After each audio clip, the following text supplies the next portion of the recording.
మాట్లాడడం ఆ గూగుల్ సంస్థ గురించో లేదంటే ఆ మెటల్ స్టీల్ అది ఉక్కు కర్మాగారం గురించి ఇనప ఖనిజం నేను అడిగితే ఆయన వెంటనే ఇస్తానన్నారు.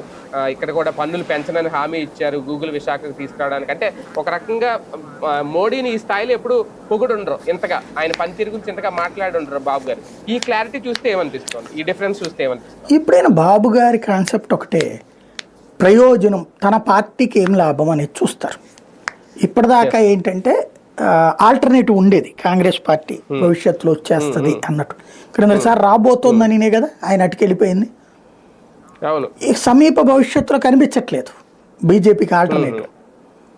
వచ్చిన ఒక అతుకుల బొంత ప్రభుత్వాలు రావడానికి అవకాశం ఉంది. అతుకుల బొంత ప్రభుత్వాలు ఉన్నప్పుడు మనం బలమైన వెనకాల ఉండటం ముఖ్యం. కాంగ్రెస్ భారతీయ జనతా పార్టీలలో బలం లెక్కను చూస్తే కాంగ్రెస్ పార్టీ 25 కంటే బీజేపీ 75, ఈ రెండు మధ్యన కంపేర్ చేసినప్పుడు.